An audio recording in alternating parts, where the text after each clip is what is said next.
ESG, can I buy an R? That's good. Game show. All right, everybody, we'll go ahead and get started. Next up, we have Tracy Forbes-Rice. Tracy is an accomplished leader with passion and proven experience in delivering business continuity management software solutions. She is adept and talented in translating complex business requirements into innovative and strategic solutions. She uses high energy and high integrity to excel in partnering with customers to support and evolve their global continuity programs. Tracy leverages more than 20 years of experience in business continuity, product development, product management, and customer success to lead Fusion Risk Management's customer engagement program. Fusion is the leading software and consulting company for business continuity management, IT disaster recovery, integrated risk management, crisis and incident management, recognized by the Business Continuity Institute, Disaster Recovery Institute, Gartner, and more. Tracy was honored to be awarded the Business Continuity Institute's Personality of the Year Americas in 2017, 2018, and 2019. With that, Tracy, welcome, and thank you. We're happy to hear what you want. Zach, I don't know if is the mic on. Or do I have to press something here?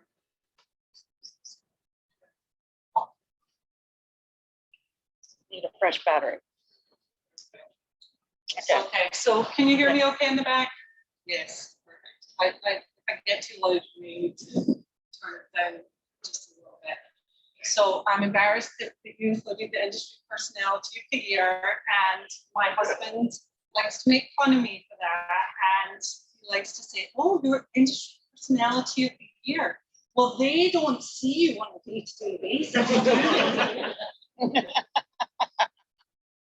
So thanks for having us here at the CPO Spring Summit. Jonathan and I are really excited to get out and about again.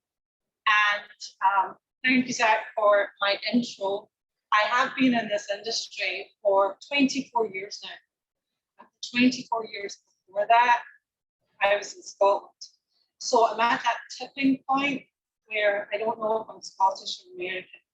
And so feel free to make fun of my pronunciation of words, and I will go probably from one accent into another. I'm just very confused time of my life. So when I first came to the States, I kind of fell into business continuity, as I'm sure the majority did, and I really learned to love this industry. And I learned a lot about software solutions and tools, but I also started to get out there and meet with different industry groups and also form communities in our customer base. And so for someone who was deathly scared of public speaking, this has now become 80% of my job to come out and hold conversations with groups like yourself. I'm not one to present to you. I want to make it interactive. I'll put you all on the spot, and hopefully we'll have some fun throughout the session. I think the best way for us all to learn is to learn together. I'm going to share a lot of information that comes to me through conversations with our customers. And I hear some situations, some examples, some experiences, and I think, oh, wow, I got to move that along. I got to share that with others. And so I am a bit of a storyteller, and that's kind of how I'm going to frame out this session for you today. So ESG, who knows what ESG stands for? Jonathan, not allowed to answer. Brian. Oh, I know what it is. I don't know the actual acronym. Okay, no, it's a great, it's a great response, because I think that probably others would share that same thought. Anyone? ESG? Environmental sustainable governance. Is it environmental governance? sustainable. It is sustainable, but it's not sustainable. So you're right and you're wrong in the same in the same token. But right, yes, you got it. So it's environmental, social, and governance. And So the reason I ask is because it's a really hot topic. You hear people talking about it all the time. And I think it's really funny that we talk about it all the time because very few of us can actually go, this is what ESG stands for. We know what it is, but sometimes we forget what the actual words are. And I did some studying up on this presentation because it's not actually developed by me. It's developed by my colleagues. And it was really, really interesting to dig in to ESG and how this is being adopted across the globe and how it's really become part of our risk and resilience programs. And my first aha moment was ESG sounded so new, everyone's talking about it, but isn't this something that all of us have kind of been doing for years? And I think as we go through the presentation today, you're going to learn more about ESG, but also what I want from each one of you is that aha moment of, this is an opportunity for me. ESG has visibility at the board level. That's a win for every single one of your programs. So start using ESG, ESG, but make sure that when you get in the elevator, you know what those letters stand for. Okay? No, seriously, it does have that visibility. So let's look at this as an opportunity to move our programs forward. So ESG, environmental, social, and governance. So ESG is an acronym for these three pillars. And really how it came about is, here's another acronym for you. Socially responsible investors. Okay? Socially responsible investors who are investing in companies. They have portfolios of companies that they invest in. ESG is very, very important to them. In days gone by, profitability was very important to them, to investors. But now they're looking for companies to perform well and align with core values and ethics that are important to them. Now, I think that all of us in this room today understand values and ethics, and all of us have an opportunity to work for our organization or for another organization. So we as employees, we already made that choice, right? We work for companies we believe in, who do operate under solid ethics and values. So as an SRI, socially responsible investor, they look to invest in companies. That's really important to them as well. That's why it's a board level initiative, right? And I'm taking some time here to explain this because this is really powerful for all of you to know. Tell your manager, tell your boss, tell your boss's boss, tell your boss's boss's boss, okay? You're doing risk and resilience. Part of risk and resilience is ESG. Now, if you don't own ESG, and frankly, you may not, it may be owned by another department such as finance. There's no reason that you can't create that cross-functional relationship, okay, so that you can demonstrate to the owner of ESG how there's a lot of overlap because you're running risk and resilience. And I understand in the room today, we have some BC programs, we have some ITDR programs, but there's a lot of terminology today. I've kind of settled on risk and resilience because I think it's a good description of all encompassing. But whatever your role is, you can leverage ESG to get more visibility. So what is it? Well, when we talk about environmental, we normally go straight to climate change, right? But there's other pieces that feed into this. Think of some of the natural disasters that we've seen here in the United States. wildfires. Every single year, wildfires. Every single year. Flooding seems to get a lot worse, right? And isn't flooding getting a lot worse in areas that never flooded before? Right? We're always talking about it's hotter in summer and the winters we don't get. So we are seeing climate change. We're living climate change.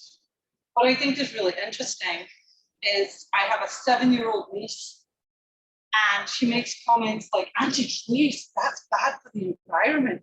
And you think, wow, she's 7, you know? So our kids are being brought up and taught all about sustainability and all about, you know, preserving our planet at very, very young ages. Yeah, look at all of us, industry professionals sitting here learning about ESG and how important it is to our companies, right? So environmental is very important. The next one is social. And I think social has become, well, something we could really relate to. Why? COVID. COVID, we all experienced it. We all had different experiences. And we understood it had an impact to us as individuals, right? Not only in our professional, but also our personal lives. What about our parents? And what about our kids? What about our extended families? And then in the professional life, what about our customers? What about our suppliers? So I like to think of social aspects here in terms of ecosystem.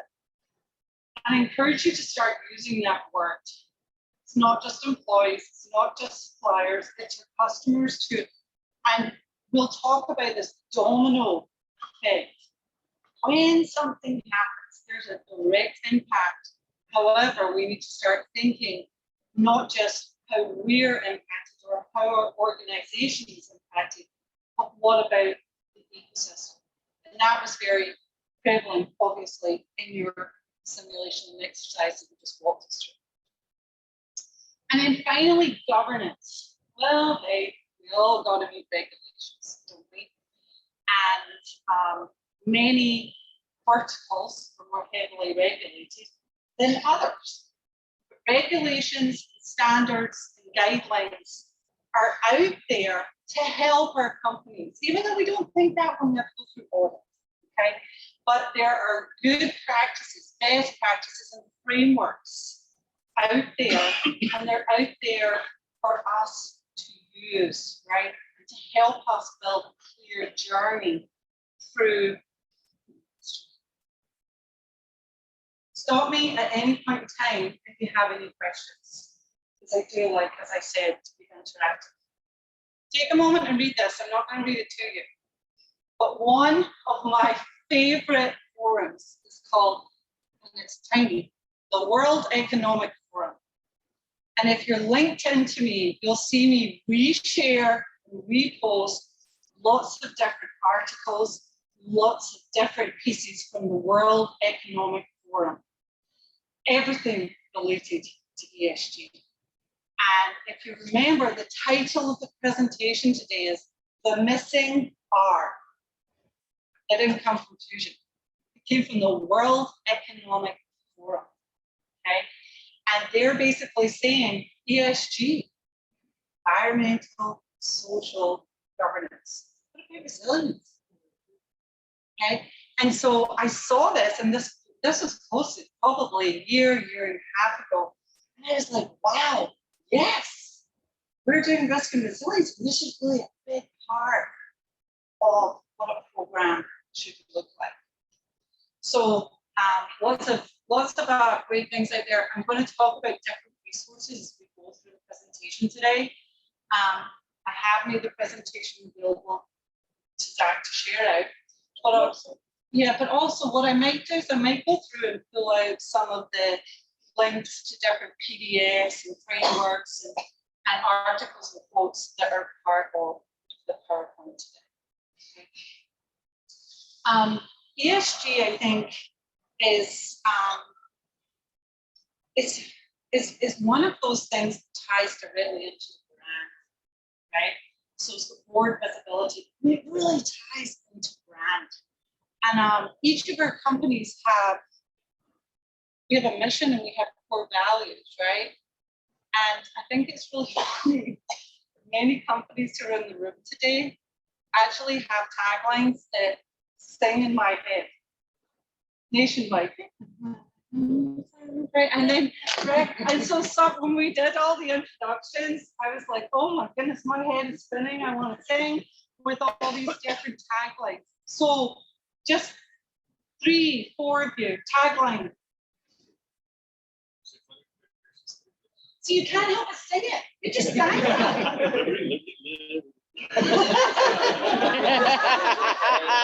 Nationwide. On your side. On your side. Anyone else? Where am I?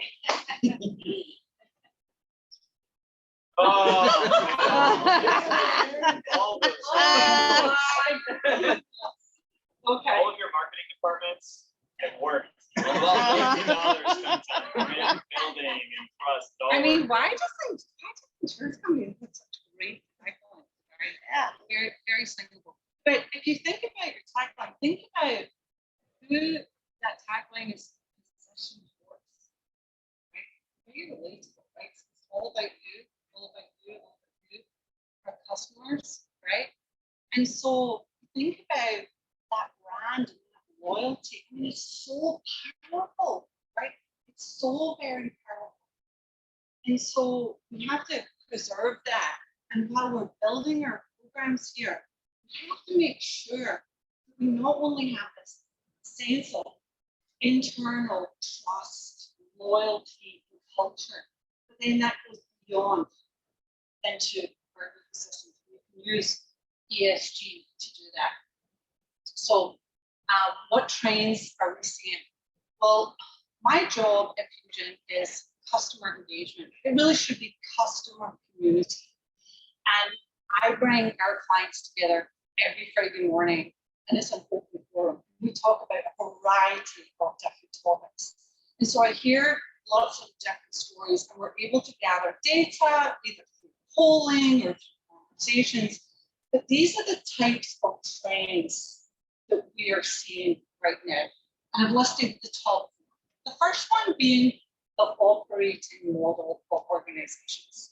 So raise your hand if something changed in your organization during COVID because all of your employees came and worked from home and your customers weren't out and about, right? Because they were on strict rules and lockdown as well, right? Raise your hand if something, a process or a piece of your operating model changed during COVID. I'd be surprised if there were no hands raised. If you think of a very simple example, restaurants. Restaurants don't operate today the way that they operated during COVID, right? Under times of duress, you take a look at how your organization operates and you go, wow, this isn't the most efficient. Or maybe it's just not working at all. And you need to get really, really creative about it. So I feel like in the past 2 years, all of our organizations have changed. They've changed to work with a changing world, with a changing community, with a changing economy, right? And so all of those things have kind of forced us to look at our processes, look at our efficiencies, and make changes so that our organizations can be more successful and meet our customers' needs. Because at the end of the day, we're producing products and services for our customers. The second piece is boards. And I sort of covered this one already, the board visibility. In our research, 80% of boards are asking about ESG. Like, do you have an ESG program? What have you learned from implementing that program? And really, investors are looking to see, are you aligning with the core values that I'm looking for in a company like yours? Climate. Not only are we seeing increase in climate related incidents, but we're also seeing it happen all over the world. So let's take the example of the pharmaceutical sales company, right? Pharmaceutical make drugs, supply drugs. Many of the raw materials for these drugs come from third world countries, countries that we haven't even heard of. They're experiencing different and evolving climate events. Okay, so it's not just what's happening here in Ohio or here in the United States. This is a global issue, and it's a knock-on effect, just like that example before. You'll always see dominoes driving home tonight. You're going to be seeing the dominoes, right? Because it's a knock-on effect. And finally, social, another huge trend that we're seeing. So we've seen a lot during COVID. We've seen a lot of civil unrest during COVID, right? There was also our presidential election, not so long ago as well. And so from a social aspect, we have to keep our arms around how is this affecting employees, employee safety, employee well-being, but then take it out to the ecosystem. What's a knock-on effect to our customers and also to our third or to our fourth party suppliers. Any questions? Everything making sense so far? Well, I got the after lunch slot, so I gotta keep you on your toes, right? So Fusion. Jonathan and I have been in Fusion for over 6 years now. And when we joined Fusion, when I joined Fusion, there were 49 employees. We are pushing 300 now. And Vista Equity Partners acquired Fusion, I think two and a half years ago. And so we are part of their portfolio companies. And so there are many things that Vista have all of their portfolio companies actually participate in that are standards and ethics and core values to Vista. One of those things is ESG. And so we actually got to drink our own champagne because we put together an ESG program, and we're fortunate enough to be on the council for Vista and be able to influence how they approach this, what framework did we build out, and it got rolled out to all of the portfolio companies, which is really cool when you're working with other companies who don't know what risk and resilience and business continuity is, right? And these are some of the questions that we had to address, and some of the questions that I'm sure your companies are asking as well. And so when you look at the different frameworks that are available out there for an ESG program, I'm going to give you some really good links that you can leverage if you aren't doing ESG today. Then that will help take you on this journey and be able to answer these types of questions along the way. The question for all of you guys: who has an active ESG program in place today? Great. You didn't know Esther for this. It's not mine. But it might be your program when you leave today. You might be like, well, maybe I'm going to go partner with them, do a little cross-functional work here. Only as much as I need to. No, it's I mean, for us, it's a big thing because so another part of my job is more on the audit side and getting certified, because as a jeweler, we're a certified site holder, right? We have a factory, a polishing factory in Montana, so we're a certified site holder for years. Because of that, we have to adhere to standards that Beers has. There you go, yeah. One of the standards that Beers is getting into is, okay, well, you have to tell us all of your carbon footprint for you, all of your suppliers, et cetera. And then with the SEC coming out and saying companies are going to have to potentially disclose their greenhouse gas emissions, its carbon footprint. That's, I mean, we were already ahead of that, but for us in years past, it was always corporate social responsibility. Well, then that switched over, I'll say, around the same time as COVID. We were kind of making that switch anyway, to basically say, okay, well, we're going to start doing more of the environmental, social aspect is there, but more of that tracking greenhouse gas carbon emissions. I mean, it was just because everything was trending that way anyway. So luckily we had a good jump. But I mean, in a company as big as ours, that's literally a crime. Oh, yeah, I completely agree. The other thing is from the global aspect, we often see a lot of these regulations come out of the UK and Europe before they reach the United States. And one of my clients that actually sat in one of my DRJ panels during COVID, so probably a year and a half ago, he talked to me about his resilience program, and they were heavily into ESG. And he said that, you know, taking all the employees and, you know, putting them into work from home mode was, you know, one thing to actually do that and have them perform and, you know, the rest of it. But the impact it had on their ESG program was huge, because they were going for, and every one of us has experienced this, right? They moved away from being able to control those office sites and locations into thousands or tens of thousands of home offices, right? And so, you know, from an ESG standpoint, that was really difficult for them to think through and manage and then measure the impact. The other piece is community and a social type of impact. And that is that the employees are not commuting every day at all.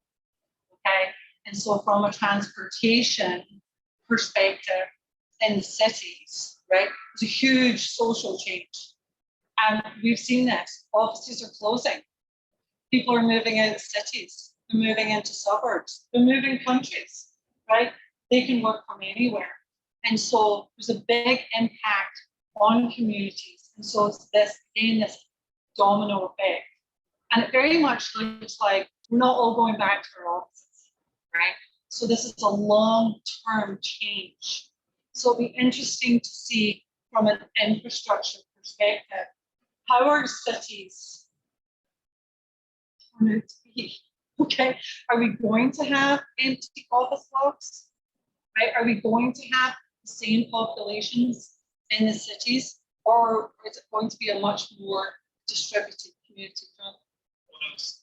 You and I were talking about this earlier today at breakfast, but the standards that companies have now, especially with the changing workforce, right? What are we on Gen Z now? What are we coming up on the Snapchat generation?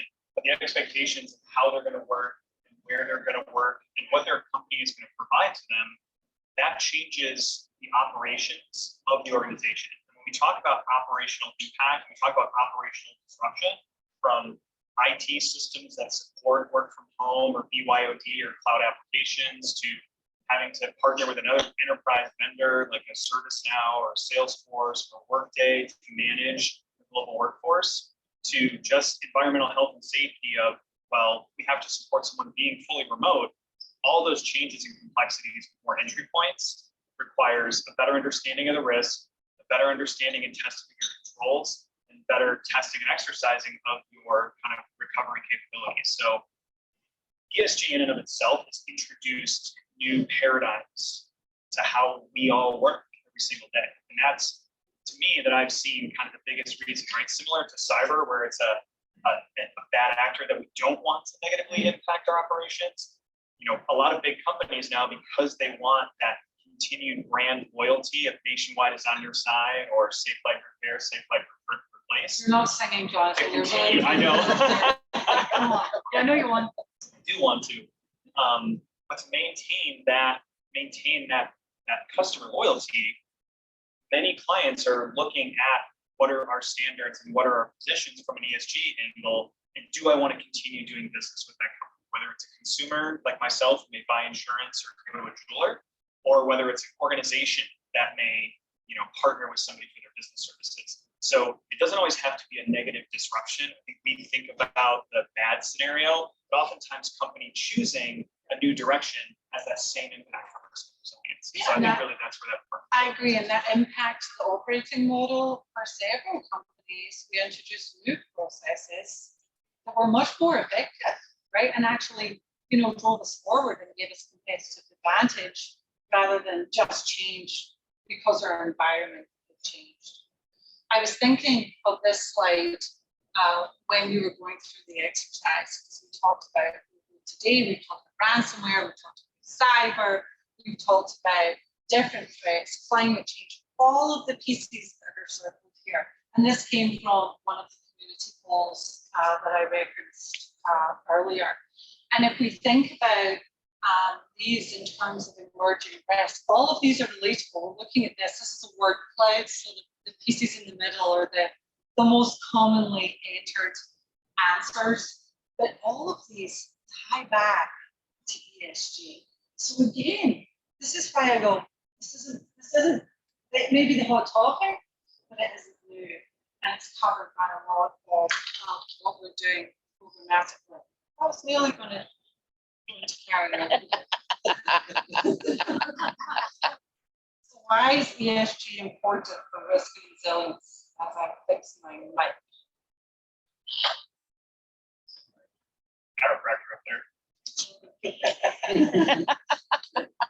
Okay, here we go again.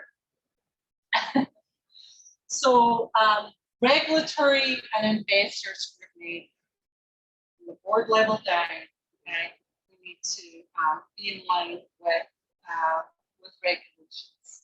Also thinking about short and long-term risk. And then finally, the number of incidents that we're dealing with is growing. So I feel that many of our organizations' models now have become much more distributed, not just physically distributed, but we have more suppliers, we have more third parties, fourth parties. 20 years ago, we talked about customers, suppliers. We never really thought outside of that, and now when we think about third-party management with third-party, fourth-party, boom, boom, boom, and we think of this massive ecosystem. So it's not just a growing number of incidents, it's different types of incidents that are happening to us that have effect on our company at the same time. Okay, I'm sure all of you have experienced this, and it could be something that's happening in another country.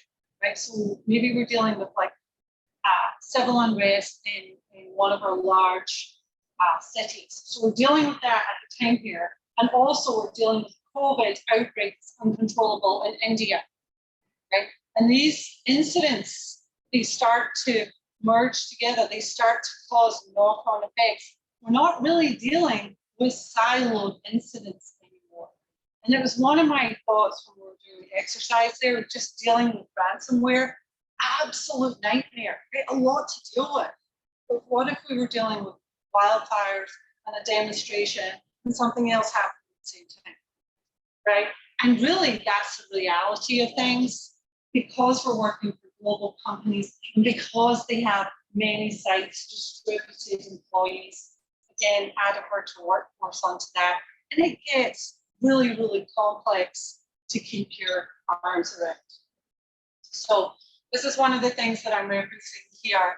Okay, so I put the link in for the PDF, but I only did that this morning when I was going through my presentation. So I'll give you an updated copy.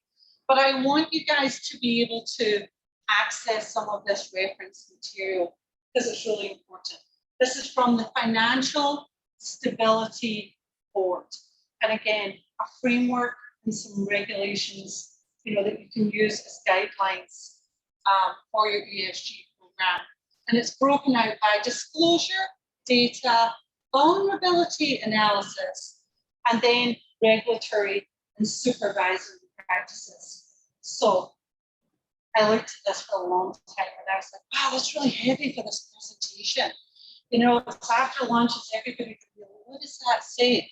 And then I started to think through it as a journey, as a framework, and how it relates into risk and resilience and the programs that we already have underway. And I think what really jumped out at me, and this is addressing climate-related financial risk, is that if we start with disclosures, think of it like your policy and your governance for the program we have today. Okay, so at one point in time, we were all involved with building that program from the ground up, right? We certainly didn't jump into building plans, right? We start with that policy and we start with some governance rules, and then comes the data. Okay, so without the governance, without the solid foundation, the data is not going to work for you. Okay? Having the ability to gather that data and then interlink that data is so important. And we do that how? We do it through assessments. Okay, so just like we would do a BIA to gather our processes, to analyze how those processes interact with each other and what the impacts are operationally, financially, reputationally, right? It's the same type of model. And then finally, being able to pull that all together for an effective outcome, right? Because what good is data if we don't have an effective outcome, right? So very important. There is a lot in here, but again, I'm referencing that document, and you could probably spend like a whole time for this. So I did check the logos here because we certainly don't want you to be, you know, working for Amazon and for Tracy to be standing here talking about Amazon or GE today. But let's think about our shareholders in these massive companies, right? They're making demands as well, right? And as Brian explained, with your holding company, right, pushing down their core values and their policies, shareholders are making demands related to ESG as well. Why? Because they have skin in the game, right? And they want that company to operate under moral and ethical obligations, right? They want it to be sustainability friendly, okay? So I would say though, what's really important here is trust, transparency. We've seen some organizations in the news that have acted without trust, without transparency. And what do we do as consumers? Oh, I'm not using that anymore. I've got 5 different options, right? And so there are a lot of choices for us. Loyalty, it's hard to be loyal to a company these days, right? When there's so many other options out there. We know this just in the insurance business, okay? So operating with trust and transparency is an absolute paramount. There's no option there at all. But also taking it a step further and looking about how companies treat their employees, right? With respect, how they create these diverse workforces, really important. I'm sure many of you have DI programs in place. And if you do, you'll have learned that a diverse team and a diverse workforce performs better than clones. Okay? We know this. And so shareholders are demanding quality on their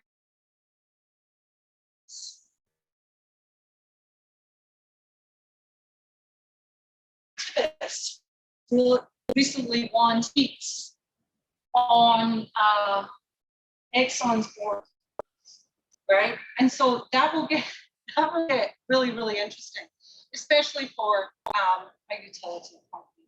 And so for these public companies acting with integrity, acting with ethics, coming back to the importance of that.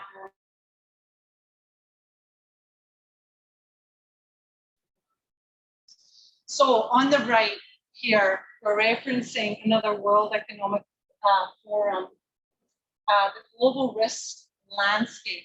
Now this is dated 2021, and so I don't know if they've actually published one in 22, but if you go to their site, you'll be able to grab it right there.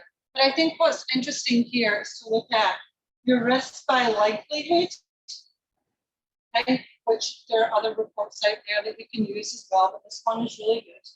And then also you can see the risks by impact.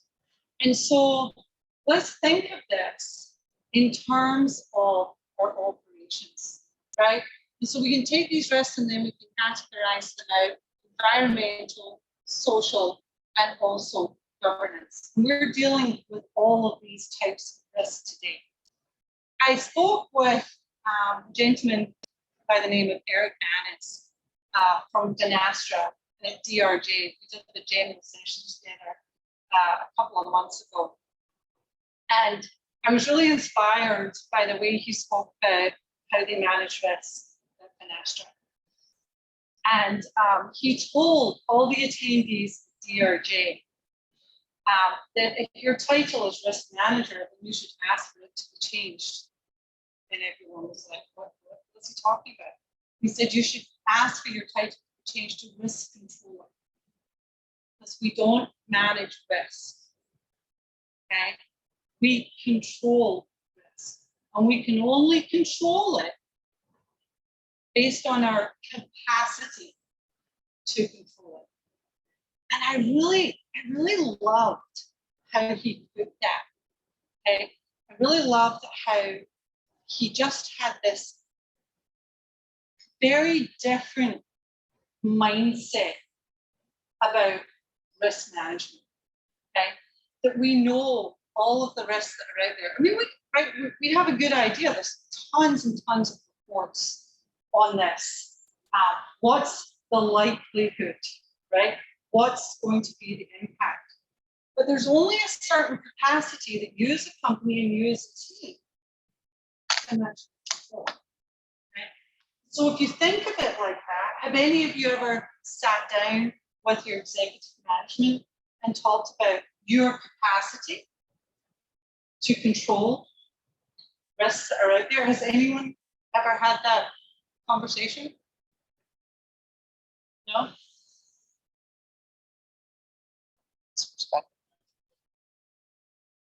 But we've got it from the ability to, our capability to recover. Do we have, what's our resilience capabilities? But it's not different as, don't talk about what can we control. It's about being able to respond to stuff. It has to happen to us first. It's a thought out there to have this conversation. Yeah. Okay. Another good reference point for you here, the link right there. So our incidents are increasing, right? So we're dealing with more. I remember working with an insurance company in California, 10, 12, 15 years ago. I remember talking to the leader there, and she said, oh, we deal with about 50 incidents a year. You know, think back on that. That was huge at the time. 50 incidents a year? Like, really? And so it's a slow day. And so think about that, right? Think about how, because I know that we have a lot of experience here. So in the last decade, what is the change that you're dealing with in terms of incidents that affect your company? Right? It is. And it's dealing with multiple incidents at the same time that could or could not be related, and then have that knock-on effect. How are we doing on time?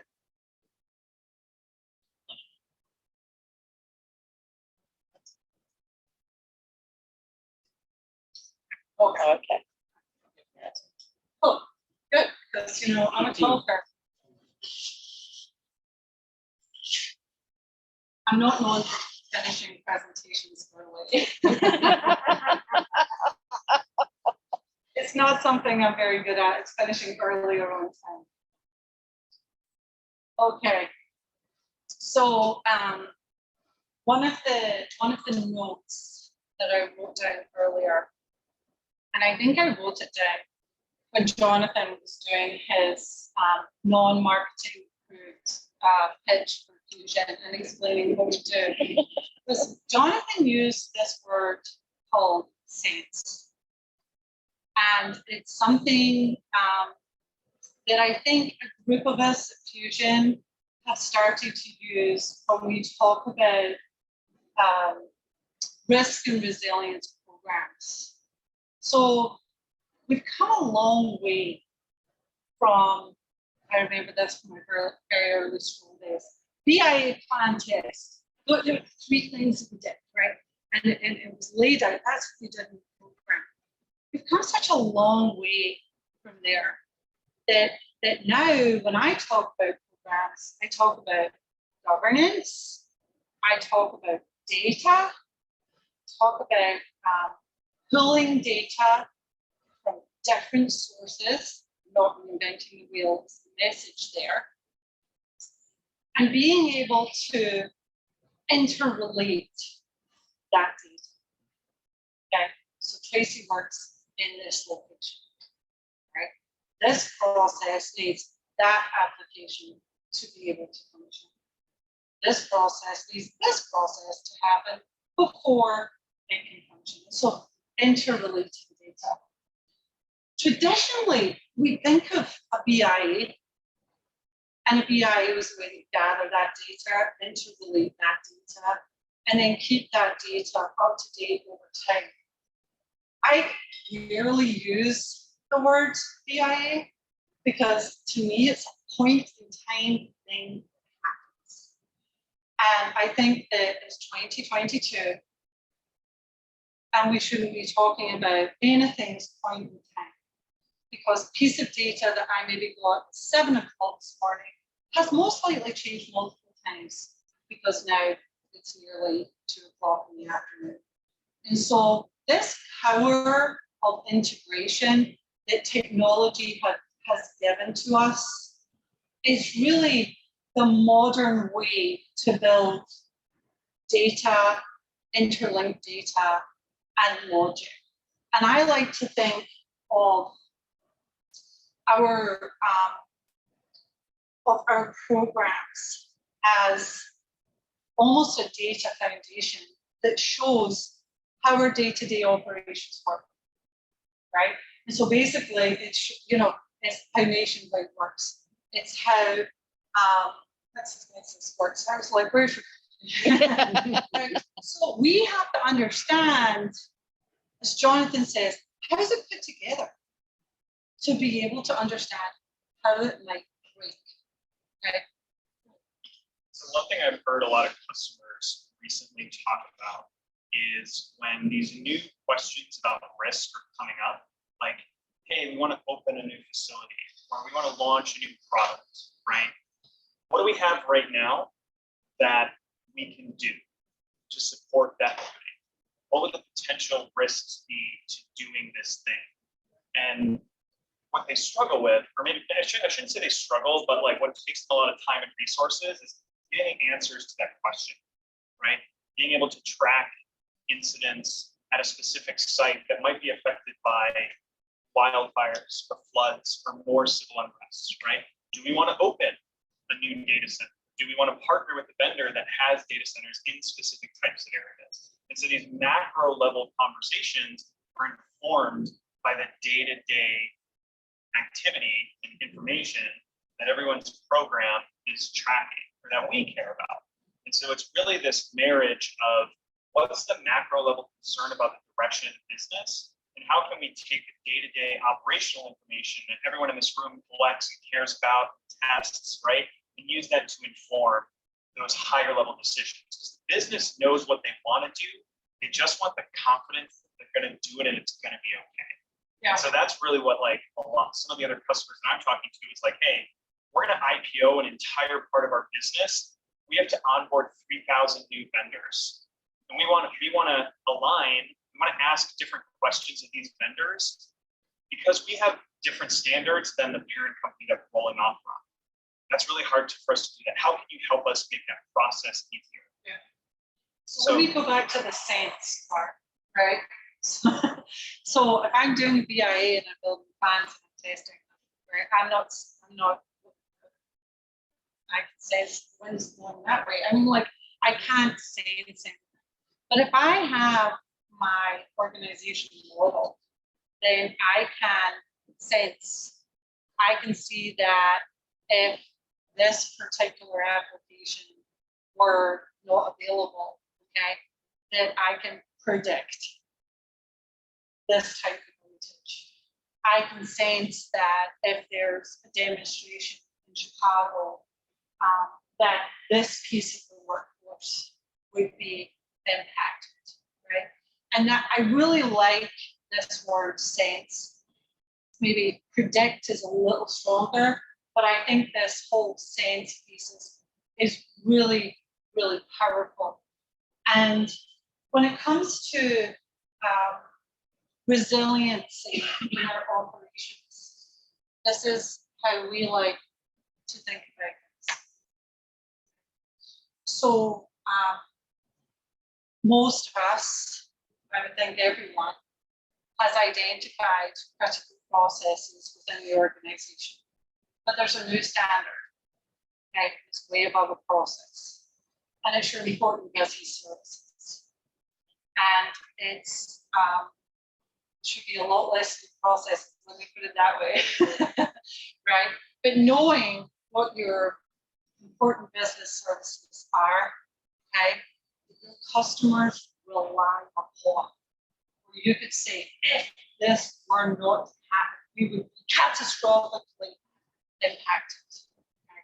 Okay? Is really the emerging standard for operational resilience. Now, if you're a financial services company in here, you know all about it. If you're insurance, then you're right behind it. But what we're seeing is there's so many organizations out there who are not heavily regulated, falling right in there, as with so many standards and regulations, right? Why? Does it make sense? Why? Because it can make us more resilient. Why? Because boards need this, boards want this. And so again, at the beginning of the presentation, I talked about opportunities. And I really think that the evolution of our industry, as we love to call it, is that our programs are being taken more seriously. Our programs are more important to our organizations. So defining these services and then setting those proactive limits so that we have the capacity to control our response.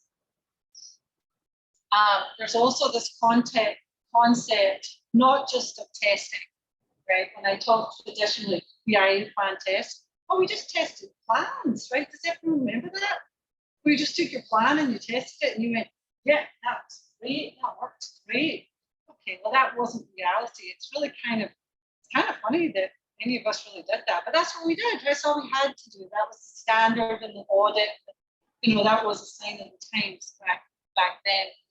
But now, with all these multi-layered incidents, we have to step that up. And so scenario modeling and being able to run these types of scenarios and be able to have that data and that information back where this is not going to be possible is so important, right?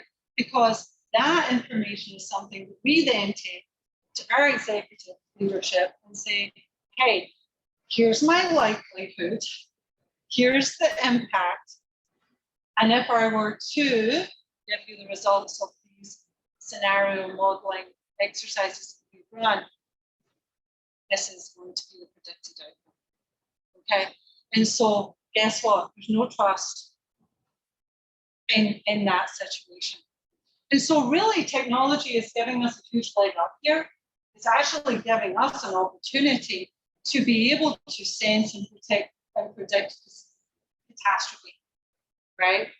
You know, if all of these stars were to align, we would be in great trouble. So this is the emerging standard. This is the future. So there's preparation, there's testing, there's responding, there's learning, okay? Because it's iterative, right? We're never going to be there. It's iterative. This isn't a project, it's a program. And so then there's this concept of sensing and actually being able to put protocols into place that we could actually prevent that from happening. And that to me is somewhere where we've never ever gone before. So we like to call this operational intelligence. So you can add that to your terminology list. It's not operational resilience, it's the intelligence of being able to sense what may be. Any thoughts on that? I know we have some things in the chat here as well. Alice, can someone look at that? Yeah, and anyone have any thoughts around that?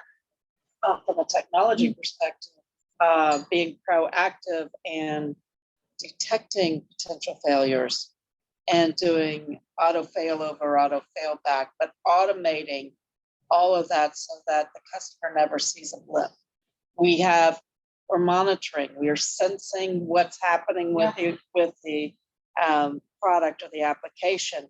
We see that we're starting to, service is starting to degrade. So automatically kicking off additional capacity or scaling it back. The technology space, this is huge because it's proactively monitoring the environment.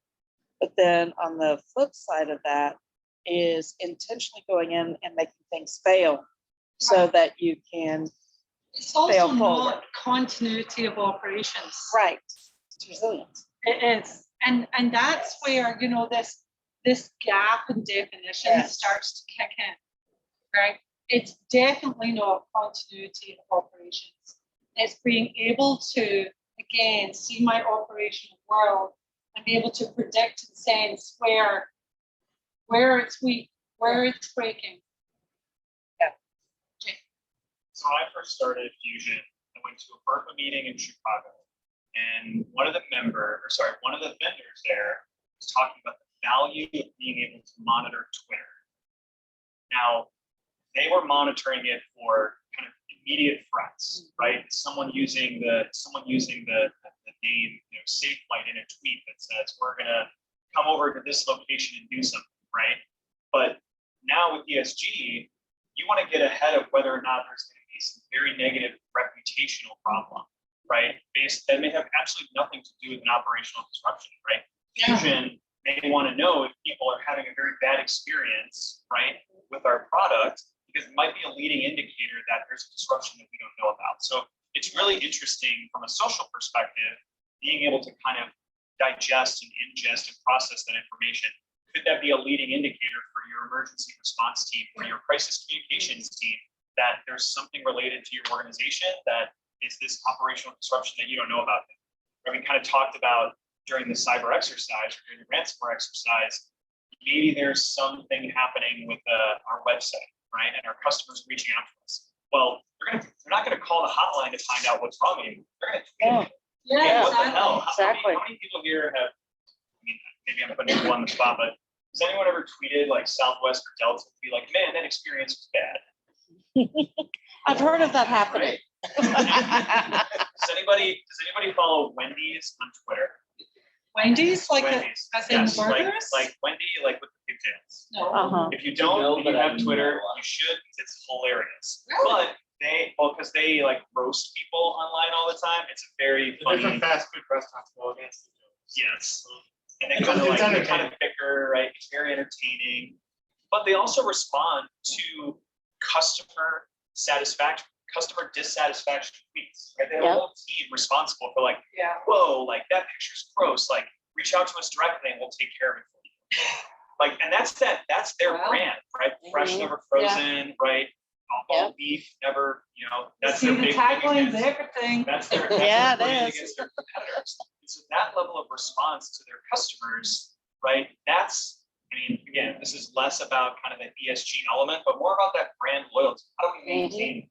And so if some of the key elements in customers' brand loyalty are commitment to the environment or lack thereof, right? Having a socially responsible hiring practices, partnering with vendors that meet kind of higher level social standards, or having a transparent compensation structure about what our board is getting paid and our executives getting paid, so workers have confidence in this, right? If those things are now the fresh, never frozen, they can have really significant impact into the brand reputation. And operational disruptions, the same thing that we're talking about, being aware of how to reduce those things, right? Only further increases the potential that these risks manifest themselves. But if they do, we know how to bounce back. One of my final messages is on third parties, and that is hold them to your same standard. Yes. Okay. So whatever your tagline is, you got to expect that your third party is going to fall in line and be held to the same standard. Okay. And so again, how it all comes together in the ecosystem is very important, because if they're not upholding their partnership and their agreement to you, no one's going to be blaming the third party. No one's going to be blaming Wendy's burger supplier or whatever in your example. Yeah, we really have to think about this as an ecosystem, and also your third party supplier, right? And it goes on and on and on, right? Yes. Again, domino effect. So I believe this is the final slide here. So this is all about our whole concept of sensing, preventing, making sure that we're testing.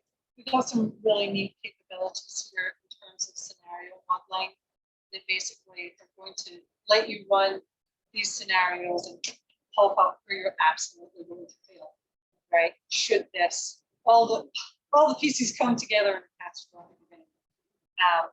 But it's really good, because to me, it's identifying your priorities, right? So where are my gaps?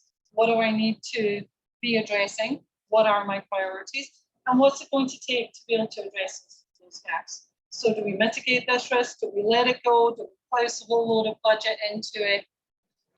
Again, better to know, right, and be able to present this information than to be caught in that situation. ESG, the missing R. Are you okay? Speak to me, say it.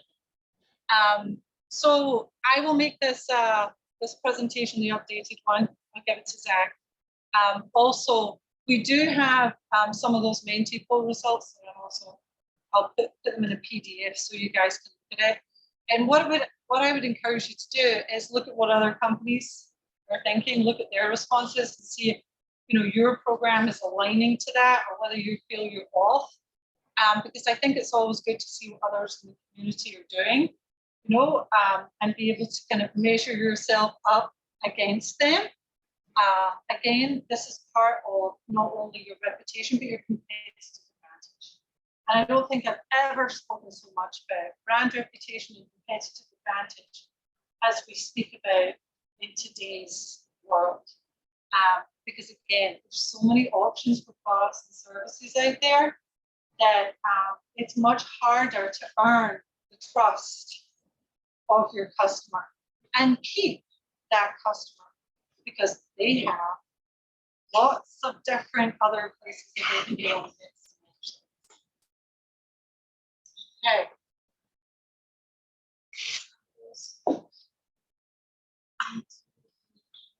World.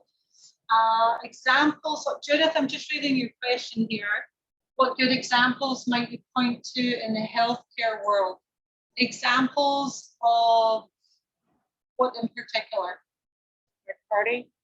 Third parties, competitive advantage, brand reputation. I'm not sure when your question came in. So you were just suggesting that there are people who to look for good models, and I was just wondering if you thought that there were some good models in the healthcare world that I should be looking at. Yeah, we probably do have some good models. Let me go back and pull what I have today, which is more focused, to be honest, on financial services. But I bet there's frameworks out there as well that are more specific to healthcare. So I'll make sure that I include that in my response back to Zach. Thanks. I will make sure that I get them posted online as soon as possible. Any questions, folks? If she wants to also look Signet, just because I mean this is giant for a retailer specifically in the diamond business, right? Because you source one diamond from a conflict region or a blood diamond. I mean, the reputation risk there is giant, right? So there's a ton of standards. It's highly regulated. You're talking about regulations internationally, also from especially now with all the sanctions, because a third of the diamond supply was from Russia, right? So you can't do that anymore. You're talking about beers, responsible jewelry council. It's huge. So from a framework standpoint, we got for a third party standpoint, we have Signet social responsibility or Signet responsible sourcing protocol. Sorry, SRSP. So so that's all out there where we basically make vendors sign more or less a contract if there's the vendor buying agreement, but then it's, hey, you have to follow this responsible sourcing protocol. You have to disclose it on all of your invoices. You have to follow the Kimberly process, basically certifying that nothing is coming from a conflict region. I mean, it's huge. And then on our website, we break out the ESG, basically by section, right? So it's almost like 3 different ESG reports that are coming out. So from a Judith, sorry, Judith. So if you want to look how that's set up, I mean, it's not specific to the healthcare industry, but if you're looking for something that's relatively robust, you can kind of see on Signet's website how that's. Yeah, that's interesting. Thank you. With LexisNexis, Relics, our parent company, I mean, there's a whole corporate responsibility page and policies and procedures. And then for suppliers, we have a whole supplier conduct. Our suppliers have to sign on for our code of conduct. We have a supplier resiliency program for our critical suppliers. Very involved with that. It's just, again, holding our suppliers accountable for delivering the services and doing the right thing. But it's the social responsibility, it's the sustainability goals, it's all things making resilience, risk and resilience. For those of you who either don't have an ERG program or you're not an ERG and ESG, I can't remember the letters. EKG, ECG. For those of you who are not involved in the program, do you feel that you learned some things today that are like hot buttons or Did we relate it well? Because I feel like, I mean, me personally, when I first started thinking about ESG, I was like, this is like a pure risk pool, right? Like, how does this affect operations? And then the more that we started to dig into it to see how it impacts operations and how that all those things that resilience practitioners do every single day can be a conduit of information to inform that program, that's when it really clicked for me. anyone have a thought on this comment? Because for me, when I dug in, I was like, oh, this isn't as scary as I first thought. right? This isn't something completely brand new. How do we get our arms around this? It just seems to be a really nice fit. And again, it's an opportunity because we're always trying to sell to the execs, right? We're always trying to show them how much value our program, brings to the organization. It really, I mean, our programs are at the heart and soul of our organization, right? Because they really are the guiding light that's helping make very good and solid business decisions. So as much as you can generate the information that can go to the C-suite that demonstrates you're sensing, you're preventing, you're using these leading indicators, the bigger the buy-in you'll get across the whole organization. Simon Sinek comes to mind when I think about this because a lot of times you're going to the executives and you're saying, well, we have this impact on revenue. We have this impact on brand, which may impact your revenue. And the entire focus is around revenue, right? That's pretty much the end all be all in most circumstances. And you listen to Simon Sinek and a lot of what he's preaching about is, put the why at the center of why you do everything. And this ESG kind of adds that why to why you have your resilient practices. It's more about just maintaining revenue, but it's doing good things for everything you interact with. It's tying right into the company mission, the core value, right? All of those public facing, this is my tagline. You're tying right into that. You're supporting each one of those. Well, thanks everyone. Really appreciate the opportunity to share with you today.